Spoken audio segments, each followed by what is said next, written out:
La niña de 8 años no lloró cuando le dijeron que sería la futura esposa del rey de Francia. Permaneció inmóvil en el salón dorado del Palacio de Malinas, con las manos entrelazadas sobre el regazo, mientras los adultos discutían su destino como si se tratara de un acuerdo comercial. Su padre, Maximiliano I, había cerrado el trato con Carlos VIII. Ella sería la pieza central de una alianza que pretendía frenar las ambiciones francesas en Italia. Margarita de Austria tenía la edad en la que otras niñas aún jugaban con muñecas, pero su cuerpo y su vida ya habían sido asignados a un propósito político. Había sido observada, valorada, prometida. Los enviados franceses la examinaron con frialdad, evaluando su salud, su complexión física y su ascendencia, como si se tratara de garantizar la continuidad de una dinastía. El acuerdo estaba firmado. La pequeña archiduquesa viviría en la corte francesa hasta alcanzar la edad requerida. Entonces se celebraría un matrimonio que sellaría el destino de dos naciones. Pero lo que nadie sospechaba era que en los pasillos del Louvre, entre sedas, rituales y silencios, una niña aprendería una de las lecciones más duras del amor, que su valor estaba reducido a su utilidad dinástica. Y que, cuando ya no resultara conveniente para los intereses políticos, sería devuelta sin miramientos, como una pieza descartada en el juego del poder. Para entender cómo llegó hasta ese punto, hay que volver al año 1480, cuando en el castillo de Bruselas nació una niña destinada a convertirse en instrumento de las grandes estrategias del tablero europeo. Margarita de Austria nació el 10 de enero de 1480 en el Palacio de Coudenberg, en Bruselas. Su llegada al mundo fue celebrada no por ella misma, sino por las alianzas que su sangre Habsburg podría forjar. Su padre, Maximiliano I, emperador del Sacro Imperio Romano Germánico, ya calculaba su valor matrimonial antes de que la niña aprendiera a caminar. Creció en una corte donde las mujeres eran educadas para obedecer y parir. Su madre, María de Borgoña, había muerto en un accidente de caza cuando Margarita tenía apenas 2 años. La huérfana fue criada por nodrizas que le enseñaron a bordar, a rezar y a mantener la espalda erguida. Nadie le explicó que su destino estaba siendo negociado en salas llenas de hombres que nunca la miraban a los ojos. Los primeros años de su vida estuvieron marcados por la ausencia paterna. Maximiliano batallaba constantemente por mantener el control sobre los territorios heredados de su difunta esposa, mientras su hija crecía bajo la supervisión de consejeros flamencos que la preparaban para un futuro que ella no podía imaginar. Le enseñaron francés, latín, música y las artes domésticas que se esperaban de una futura reina. Pero nadie le enseñó que su cuerpo sería el campo de batalla donde se librarían las guerras dinásticas. A los 5 años, Margarita ya mostraba la inteligencia aguda que la caracterizaría toda su vida. Hablaba fluidamente 3 idiomas, tocaba el laúd con destreza y componía pequeños poemas. Pero estas habilidades no eran valoradas por sí mismas. Eran activos que aumentaban su precio en el mercado matrimonial. Una novia culta sería más útil para criar a los futuros herederos. Su infancia terminó abruptamente el día en que los embajadores franceses llegaron a Malinas. Tenía 8 años cuando supo que su destino había sido sellado. Su padre había firmado el Tratado de Arras y ella era parte del precio. Margarita de Austria, niña de 8 años, sería entregada a la corte francesa como garantía de paz. Cuando alcanzara la edad adecuada, se casaría con Carlos VIII, un hombre que le llevaba 13 años de diferencia. El traslado a Francia fue presentado como un honor. Margarita fue enviada con una comitiva de sirvientes, tutores y damas de compañía, todos con instrucciones de convertirla en la perfecta esposa francesa. Pero el viaje de Malinas a Amboise fue el primer capítulo de una larga humillación. En la corte francesa, La niña fue instalada en habitaciones suntuosas que eran, en realidad, una prisión dorada. Su educación se intensificó, pero ahora tenía un propósito específico: moldearla para satisfacer los gustos de su futuro esposo. Aprendió las costumbres francesas, la etiqueta cortesana, incluso el tipo de bordado que agradaba al rey. Cada día era un recordatorio de que su valor residía en su capacidad de complacer a un hombre que apenas la conocía. Carlos VIII tenía 21 años cuando recibió a su prometida de 8. Las crónicas de la época describen sus encuentros como cordiales pero distantes. Él la trataba con la cortesía que se debe a una aliada política, no con el afecto que se siente por una futura esposa. Para él, Margarita era una inversión a largo plazo, un seguro contra la guerra con el imperio. Durante los primeros años en Francia, la niña vivió en una burbuja de lujo controlado. Tenía los mejores tutores, las mejores telas, la mejor comida. Pero no tenía libertad. No podía elegir a sus amistades, no podía salir del palacio sin escolta. No podía siquiera escribir cartas a su padre sin supervisión. Su vida estaba regulada por un protocolo que la convertía en un objeto valioso bajo custodia.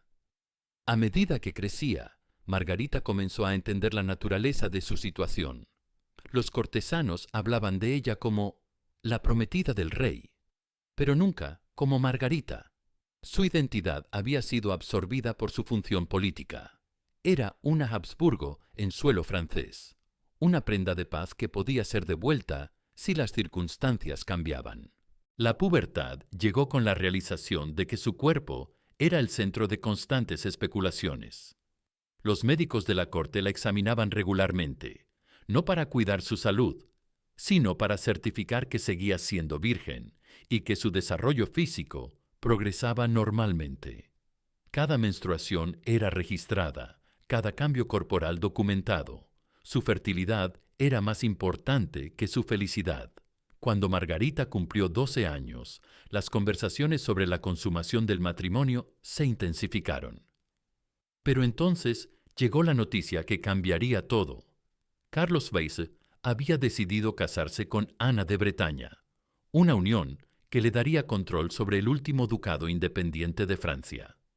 La alianza con el imperio ya no era necesaria. Margarita había dejado de ser útil. La anulación del compromiso fue presentada como una decisión diplomática, pero para Margarita fue una revelación brutal sobre su verdadera naturaleza. No era una persona, era un instrumento. Y cuando ese instrumento ya no servía, podía ser descartado sin contemplaciones. A los 12 años, la niña que había pasado 4 años preparándose para ser reina de Francia, fue informada de que regresaría a Flandes, como mercancía de vuelta. El viaje de vuelta a los Países Bajos fue un desfile de humillación. Margarita, que había llegado a Francia como símbolo de una alianza, regresaba como evidencia de una traición. Los cortesanos franceses, que antes le hacían reverencias, ahora la miraban con lástima o indiferencia.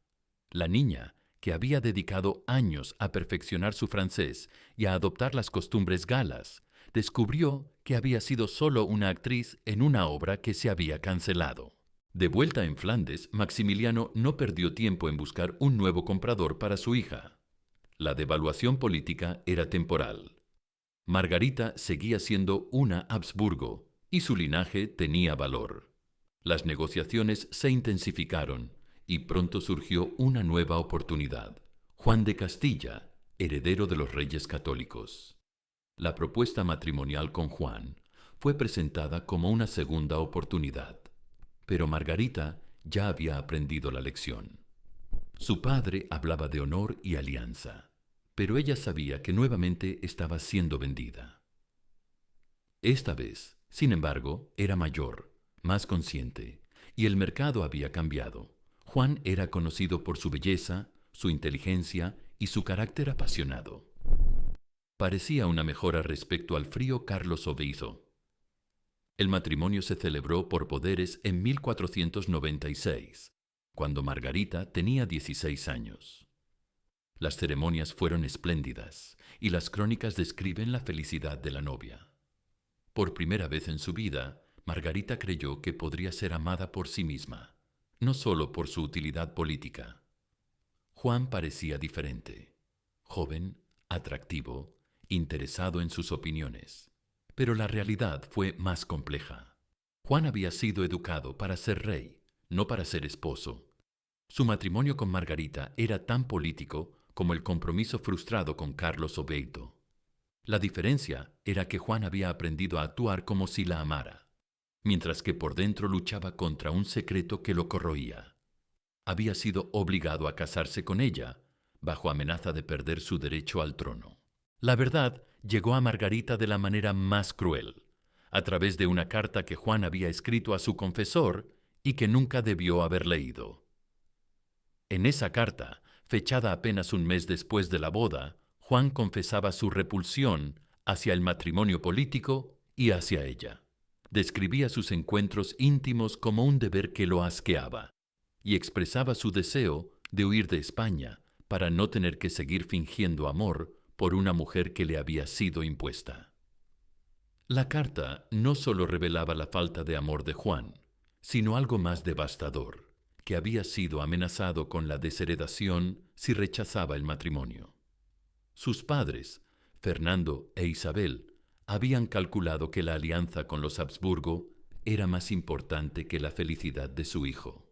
Juan había sido tan víctima del sistema como ella, pero eso no aliviaba el dolor de descubrir que cada caricia, cada palabra tierna, cada momento de intimidad había sido una actuación. El descubrimiento llegó en el peor momento posible. Margarita estaba embarazada y su cuerpo nuevamente se había convertido en el centro de esperanzas dinásticas. El heredero que llevaba en el vientre uniría definitivamente las casas de Austria y Castilla. Pero ella ya no podía soportar el peso de fingir felicidad conyugal, sabiendo que su marido la despreciaba. La confrontación fue devastadora. Juan, descubierto, no negó el contenido de la carta, pero tampoco fue capaz de explicar la complejidad de sus sentimientos. Había aprendido a apreciar la inteligencia de Margarita, incluso a sentir cierto afecto por ella, pero nunca había podido superar el resentimiento de haber sido forzado al matrimonio. Su honestidad brutal fue peor que las mentiras. Admitió que la respetaba, pero que nunca la había amado. Juan murió en octubre de 1497, apenas 6 meses después del matrimonio y pocas semanas después de la terrible revelación. Su muerte fue súbita, posiblemente causada por una fiebre, pero las malas lenguas hablaron de un corazón roto por la culpa. Margarita, embarazada de 6 meses, se encontró súbitamente viuda y enfrentada a una nueva realidad. Era más valiosa como madre del futuro heredero que como esposa. El embarazo terminó en tragedia. El niño nació muerto, llevándose consigo las esperanzas dinásticas de 2 reinos. Margarita, a los 17 años, había perdido a su marido, a su hijo y a su propósito político. Por primera vez en su vida no era útil para nadie. Era una viuda sin descendencia, un fracaso dinástico. Pero la tragedia también fue una liberación. Sin hijo que la atara a España, sin marido que complacer, Margarita se encontró en una posición única. Era demasiado valiosa para ser ignorada, pero demasiado dañada para ser un premio matrimonial de primera clase. Su padre la llamó de vuelta a Flandes, y por primera vez en su vida ella tuvo cierto poder de negociación. La transformación fue gradual pero definitiva. Margarita se negó a ser nuevamente una moneda de cambio en el mercado matrimonial. Había aprendido que el amor era una actuación, que el matrimonio era un contrato comercial y que su valor como mujer dependía de su capacidad reproductiva, pero también había aprendido que podía vivir sin estas ilusiones. De regreso en los Países Bajos, Margarita comenzó a construir una nueva identidad. Se negó a los nuevos proyectos matrimoniales que su padre continuaba proponiendo. Había matrimonios posibles con príncipes alemanes, con nobles franceses incluso con el propio rey viudo de Francia. Pero ella había desarrollado una estrategia de resistencia pasiva.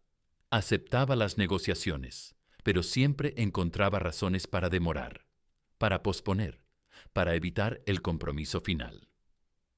Su nueva filosofía de vida era simple.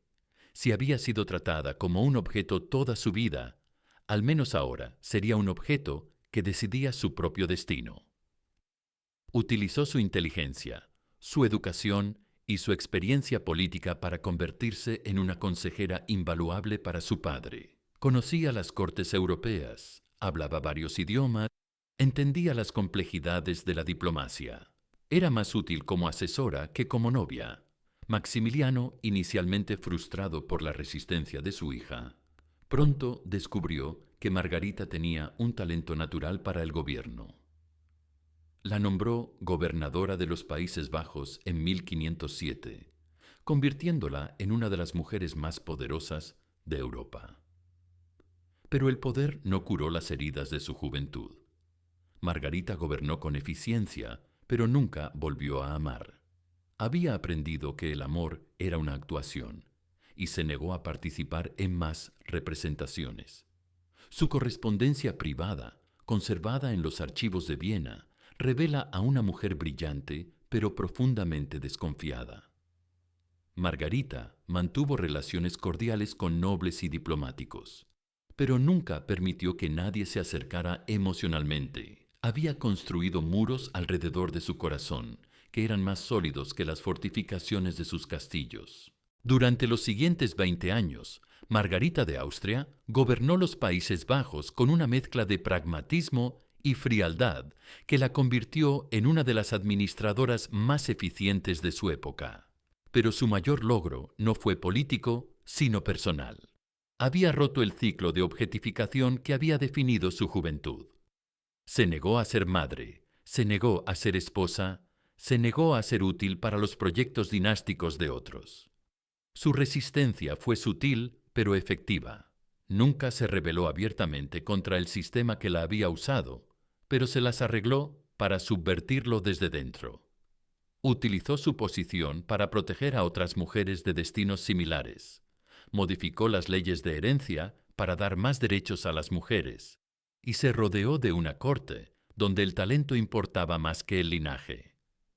Pero la victoria tuvo un precio. Margarita vivió sus últimos años en una soledad elegante, rodeada de lujo y poder, pero sin amor genuino. Había aprendido a no necesitar el amor, pero también había perdido la capacidad de darlo. Su correspondencia con su sobrino, el futuro Carlos V, revela a una mujer que había encontrado la fuerza en la amargura y la sabiduría en la desilusión. Murió en 1530, a los 50 años, en el castillo de Malinas, donde había pasado parte de su infancia. Su muerte fue llorada por diplomáticos y súbditos, pero no por un esposo o hijos que la amaran. En su testamento, legó su fortuna a instituciones benéficas y a las artes, pero no dejó descendencia. Su linaje murió con ella, pero su ejemplo perduró. Siglos después, cuando las historias de princesas vendidas como ganado se volvieron cuentos de hadas, el nombre de Margarita de Austria permaneció como un susurro incómodo en los archivos. Su vida no tuvo el final feliz que las narrativas románticas exigen, pero tuvo algo más valioso: dignidad. Esta es la historia de una niña que fue vendida 2 veces antes de cumplir 17 años, pero que se las arregló para comprarse a sí misma. No fue la princesa que los cuentos celebran, fue la mujer que los cuentos prefieren olvidar. Una que rechazó el amor porque había aprendido que el amor era una mentira. Una que eligió el poder porque había descubierto que la belleza era temporal. Una que decidió que era mejor ser temida que ser usada. Margarita de Austria no fue una víctima, aunque comenzó siéndolo. Fue una superviviente que transformó su trauma en fuerza, su desilusión en sabiduría, su dolor en poder. Su mayor triunfo no fue encontrar el amor, sino descubrir que podía vivir sin él. Su mayor legado no fue un hijo, sino un ejemplo. que incluso en un mundo que trataba a las mujeres como mercancía, era posible escribir el propio destino. Y aún hoy, cuando las niñas son vendidas, casadas y utilizadas en nombre de la tradición, de la política o de la supervivencia familiar, el fantasma de Margarita de Austria susurra la verdad más incómoda. Que el amor que se negocia no es amor, que el matrimonio que se impone no es unión, y que el cuerpo que se entrega sin consentimiento no pertenece a quien lo habita.